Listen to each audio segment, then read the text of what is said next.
ఈరోజు ఏబిడిఎస్ మోటార్స్ గంగాధర షోరూంలో ఉన్నాం. మా సిరిసిల్ల డిస్ట్రిక్ట్ కోనరావుపేట విలేజ్, కోనరావుపేట మండలం అండ్ విలేజ్. మన కస్టమరు సుమారుగా 1 year క్రితం మా షోరూమ్కి వచ్చి వెహికల్ తీసుకోవడం జరిగింది. ఈడిఎంఎస్ ఏం బైక్ అండి? జీటీఆర్. ఈ జీటీఆర్ వెహికల్ తీసుకొని సుమారుగా 1 year అవుతుంది. ఈ 1 yearలో బండి యొక్క ఎక్స్పీరియన్స్ ఏంది, తను ఎన్ని పెట్రోల్ పైసలు పొప్పి వేయడం జరిగింది, మరి లోన్లో తీసుకున్నాడా ఎట్లా అనేది అన్ని వివరాలు మనం సార్ని అడిగి తెలుసుకుందాం. సార్ నమస్కారం. మీ పేరు? సాగర్. మీ పేరు? నందగిరి సాగర్. ఓకే, ఈరోజు మీరు నందగిరి సాగర్ గ్రామం ఇక్కడ కోనరావుపేట మండలం కోనరావుపేట విలేజ్ బండి తీసుకొని 1 year అవుతుంది అన్నట్టు. 1 yearలో మీకు సుమారుగా ఎంత పెట్రోల్ సేవ్ అయింది అనుకుంటారు? పెట్రోల్ అంటే సరే చేసుకున్నప్పటి నుంచి దీంట్లో కొంచెం లాభం ఉంటుంది. ఏంటంటే సరే దీనికి పెట్రోల్ నాకు ఇంకా లాభం ఉండాలి, అంత లాభం ఉంటుంది. పోయించుకున్నప్పుడల్లా 200, 300 కొనుక్కోవచ్చు. అదొక రోజు ఇంకా పోయాల్సిన కూడా పెట్రోల్ ఇక్కడ మీకు ఆ పెట్రోల్ పైసలు తప్పే అంటే ఇంతకుముందు ఏ వెహికల్ వాడేది? ఇంతకుముందు డిస్కవర్ వాడేది. అది ఎప్పుడు బోర్ ప్రాబ్లం అది చేసుకుంటారు. ఇప్పుడు ఏంటంటే సరే ఇది తీసుకుని నుంచి మాకు ఇంకా లాభం ఉంటుంది. మాకు 400 ఇట్లా ఈఎంఐ తీసుకున్నా నెట్ ఈఎంఐ తీసుకుంటాం. ఈఎంఐ ఎట్లా? ఈఎంఐ 4,000 కడుతుంది. మీరే అన్నారు రోజుకి 200 పెట్రోల్ అని. అంటే నెలకి ఎంత? నెలకు 30 రోజులకు రోజు 200 వేసుకుంటే 6,000 అవుతుంది. యావరేజ్గా అంటే ఇప్పుడు మీరు ఈ యావరేజ్గా ఈ అమౌంట్ పొంది చేస్తే ఈఎంఐ కట్టుకుంటారు కదా, అంతే కదా.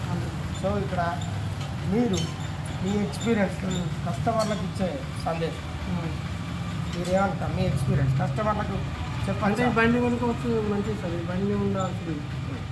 ఇది కంపెనీ మంచిది సార్.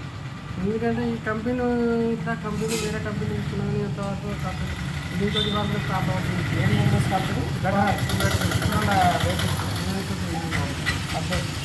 ఇది మళ్ళీ ఏంటంటే సరే దీంతో ఎక్కువ ప్రాబ్లం లేదు, దీంతో రేటు లేదు, ఓకే, ఖర్చు ఎక్కువ లేదు. ఇది ఛార్జింగ్ అంటే పెట్టుకుంటే ఎన్ని గంటలు పెట్టినా? 4 గంటలు. ఎంత కరెంట్ బిల్ వస్తుంది? కరెంట్ బిల్ అంతా 10 అవుతుంది. అంటే ఇప్పుడు 0 బిల్లులోనే అయిపోతుందా లేకపోతే ఎక్స్ట్రా కడుతున్నారు? 0 బిల్. అంటే ఇప్పుడు ఈ 200 ఏదైతే గవర్నమెంట్ పెట్టిన దాంట్లోనే ఫ్రీగా వెళ్ళిపోతుంది. సూపర్. విన్నారు కదండి, కస్టమర్ ఎక్స్పీరియన్స్. రోజు 200 రూపాయలు ఇంతకుముందు పెట్రోల్ వెహికల్ ఖర్చు అవుతుండే, ఈరోజు నెలకు 6,000 రూపాయలు సేవ్ అవుతున్నాయి. ఆ 6,000 రూపాయల సేవింగ్ అమౌంట్తోనే తను ఈఎంఐ కట్టుకుంటున్నా అని చెప్పి చెప్పడం జరిగింది. మళ్ళీ అదృష్టం ఏంటంటే ఇప్పుడు గవర్నమెంట్ ఏదైతే మనకు ఫ్రీ కరెంట్ ఇస్తుందో ఆ యూనిట్స్లోనే ఇది వెళ్ళిపోతుంది. అంటే కరెంట్ బిల్ కూడా ఇక్కడ లేదు. ఇది మీరు అర్థం చేసుకోండి. ప్లస్ ఈరోజు సెంట్రల్ గవర్నమెంట్ కూడా మీకు తెలిసిందే, మనకు ఏదైతే సోలార్ పవర్ ఇస్తుందో అది ఇంకా ఫ్రీ. సో ఏ రకంగా చూసుకున్నా కూడా భవిష్యత్తు విద్యుత్ వాహనాలకు ఎక్సలెంట్గా గవర్నమెంట్ సపోర్ట్ అనేది ఉంది. కాబట్టి ఆలోచన చేయండి. ఈరోజు పెట్రోల్ పైసలు సేవ్ చేసుకొని ఈఎంఐ రూపంలో కట్టుకున్నట్టయితే మనకు బండి కిస్తీ ఏదైతే ఉందో అది వెళ్ళిపోవడం జరుగుతుంది. అట్లా ఒక 2 సంవత్సరాలు మీరు కిస్తీ వెళ్ళిపోయిన తర్వాత రిమైనింగ్ పైసలు అనేది మీకు మిగలడం జరుగుతుంది. అంటే ఒక రకంగా పెట్రోల్ పైసలు సేవ్ అవుతుంది. రెండోది వాతావరణ పొల్యూషన్ కూడా కంట్రోల్ అవుతుంది. ఏమంటారు? నిజంగా. సో వాతావరణ పొల్యూషన్ తగ్గించడం వల్ల వ్యక్తిగతంగా మన ఆరోగ్యం కావచ్చు, ఇతరుల ఆరోగ్యాన్ని కూడా మనం కాపాడిన వాళ్ళం అవుతాం.